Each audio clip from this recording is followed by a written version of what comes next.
This podcast is a production of the Ultimate Christian Podcast Network. Do you want a more intimate walk with God? Are you tired of trying to hear God and hearing only silence? Each week, your host, Felice Gerwitz, is prepared to inspire you and equip you on your journey towards deepening your relationship with God. Listen, hear, and follow the Lord's will in your life, and you will be blessed.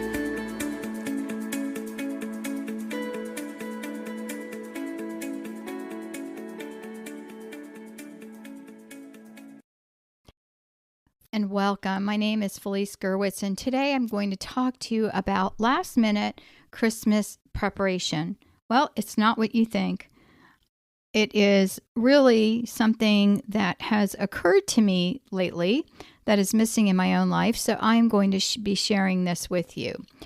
So you can find today's show notes at Christmas Preparation, episode 511 on the website vintagehomeschoolmoms.com, or you can visit the Ultimate Homeschool Podcast Network.com, and you can find the link to my show there. All right, so what is last minute Christmas prep? Are you thinking about hosting a party, gathering the troops together, the kids to help you with last minute cleaning, or are you buying presents still or decorating? Well, today I want to talk about getting your heart in the right place to really enjoy the best Christmas ever.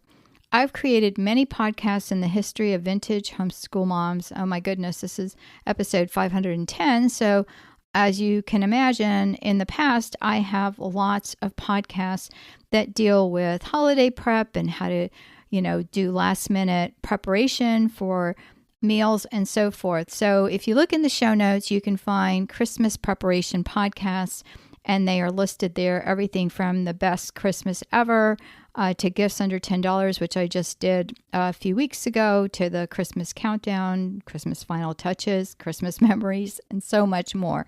So today I wanted to discuss getting our hearts and minds ready for Christmas. And as a bonus, you're going to gain peace, love, and joy. Yes, I know. It's hard to make that proclamation when I don't know you, I don't know your life, I don't know what's going on. But I was just reading recently about effective business leaders, and as I run a business, those kinds of articles really,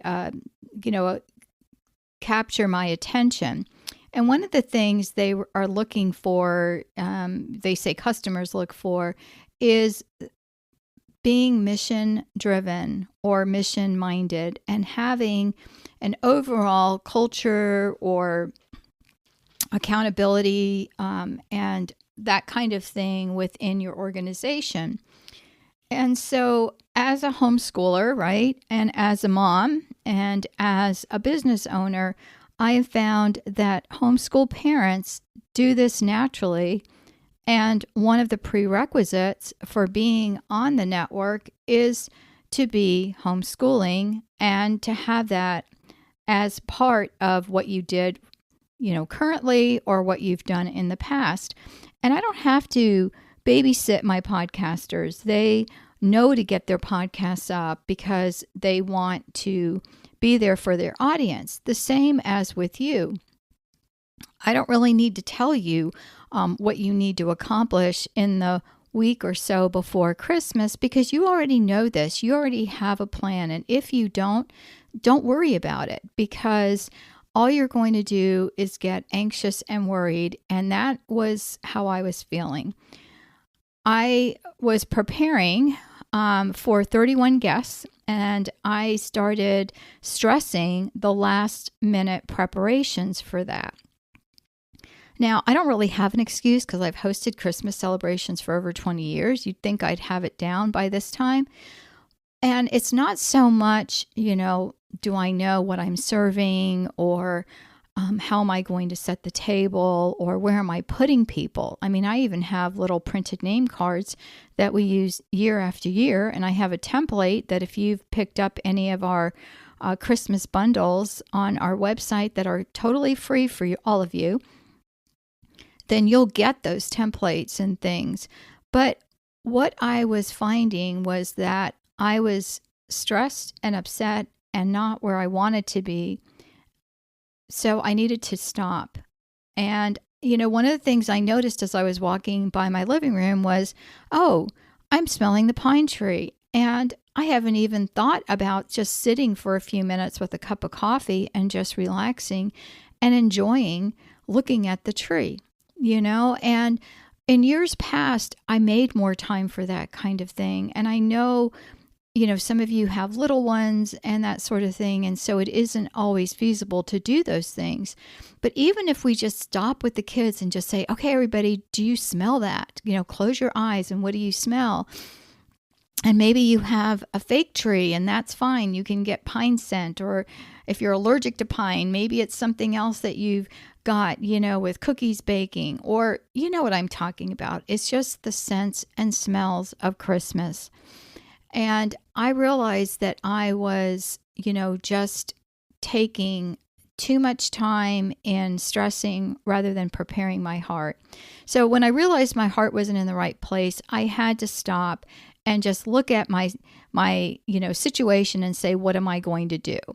And I had done some of the preparation ahead of time. I purchased a tree angel for the kids to find each morning, which my daughter's doing with the children. And, it's like instead of elf on a shelf, it's the angels catching you being good each day. And our family celebrates the days counting down to Christmas with an Advent wreath and candles. We pray a special scripture every evening. Yet I still felt something was lacking and I needed a dose of joy. So I was missing the real reason for the season, which is a celebration of the birth of Jesus Christ. And I wasn't making the Lord my focus. And I realized after a recent occurrence that happiness was something I was missing. And I know, again, that many of you have little ones or school-age children, and the thought of adding one more thing to your lives may be overwhelming. But I'm going to break this down very basically and easily because I need simple for myself. I can't be overwhelmed with a list of 10 things I need to do. So the first thing I did was I just prayed. And if you're not a Christian, this may be a weird idea, but really it's not. It's simple. Each day, you just say, Lord, I'm going to prepare my heart to receive the fullness of faith. And the way I do that is I just say, Lord, I'm dedicating my day to you. That's it. It's that simple. And I have to admit, getting ready to record this podcast, we're leaving tomorrow for 4 days to go to a funeral up in West Virginia. I live in Florida, so I am not prepared, especially as it's going to be freezing there. We freeze when it's 50 in Florida. And as I was getting ready to record, I'm thinking, oh my gosh, I haven't checked in yet at the airline and I haven't finished packing and I have so many things to do. And I realized what I needed to do was something that I didn't do, that I'm telling you all to do. And that is just to dedicate my day to the Lord.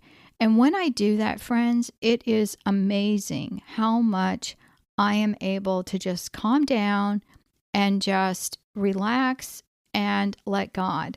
Yes, I can't just sit there and do nothing and expect that, God miraculously is going to take care of everything for me.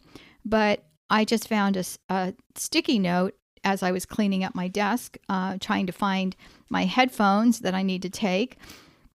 And no, I didn't find them, but I did find a sticky note that said, and I quote, Jesus, I trust in you. God, I give you my heart, with little heart drawn, and my will. And so it's a reminder to myself that in days past, I've had to put that sticky note up so that I can remind myself to calm down, to focus on what I need to do, and to get it done. I know when I start my day in this way, everything goes more smoothly. And one thing I realized early on as a homeschool mom was that I couldn't do it on my own strength. So I prayed daily and often. Things like, Lord, help me, or Lord, you gave me these blessings, so please help me deal with them. How can we get that joy back into our lives? It isn't having more time, though my prayer, Lord, increase my time, is something that I do pray and something I am definitely praying today. but it's also focusing on the things that really matter. Sure, we still need to keep the house clean, cook, if you're still schooling, teach, but joy is a decision and it's a state of mind. I remember somebody telling me that at one point, and I'm thinking, oh my gosh, you really don't know my life and the 340 things that are going on every minute of my day. But it is a decision. And I listed it in the show notes as 3 things. The first is joy is a state of mind. It's a decision. I choose to be joyful. Say that with me. Today, I choose to be joyful. Don't you feel better already? I do. The second is prayer is the focal point of my life. I dedicate my day to the Lord. It doesn't necessarily mean I'm on my knees praying all day and, beating my chest and saying, oh Lord, I'm a sinner. Okay, I'm being a little facetious here. But it does mean that when I get stressed, I take back my mind, so to speak, and quit letting it get carried away with the future things I need to get done. I did a podcast some time ago. I believe it's over on A Few Minutes with God podcast that I also host, but it was on being in the present moment. And I remember reading a book that really impacted my life, not in the new agey, oh, be present, but just in the focus that every single day we need to focus on today because God is present today in our lives. And we don't need to focus on the past. Oh my gosh, I should have done this, this, and this, especially as Christmas approaches, right? I should have been more prepared. Or the future. Oh my gosh, everything is just going to be horrible. And because we're stressing about things that may or may not happen. And so we need to focus on today. So that's what I'm doing. The third is preparation, which means taking time for the things that are important. In my list of things to do today, one of the things was we're onboarding a new podcaster. Yay. You guys are going to love our new podcaster, and I will have them on this show and interview them. But in the midst of packing, recording before I leave, and doing all the other things I need to do, that was not something that was on my list. But I always set some time in my day for those unexpected things because they're going to happen. And so, it's one of the things that if we do things in the order of importance, take care of your kids. If your little ones are whining about something, see what the deal is and, address it.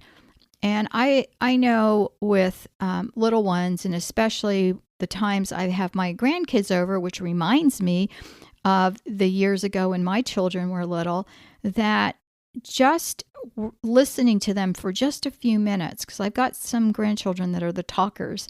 I don't know where they got that from, but they will, if you give them the time and you will listen to them for just a few minutes, they're good. They're good to go.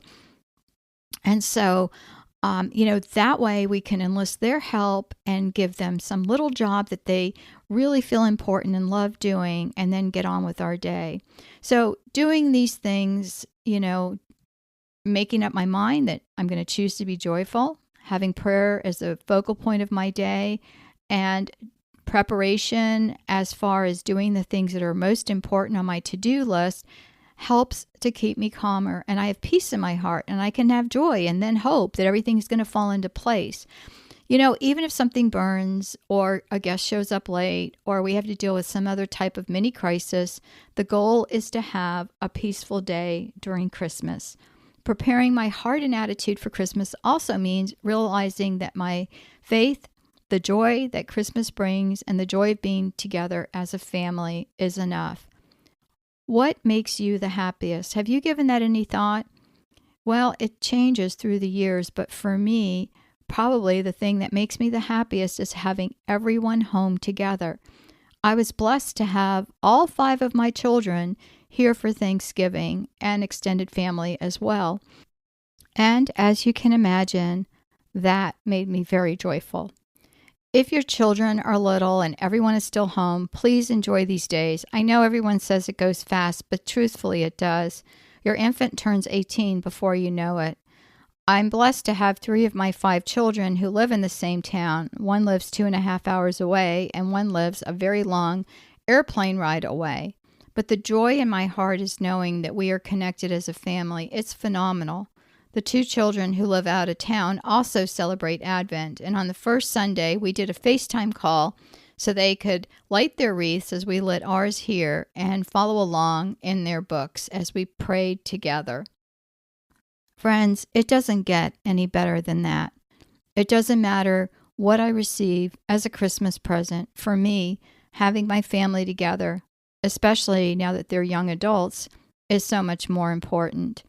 So I pray that you have a wonderful Christmas. Remember, we're all going to choose joy daily, and Christmas joy can be felt every day. The miracle of Christmas lasts more than one day, and preparing our hearts to celebrate is one of the best things we can do to be ready.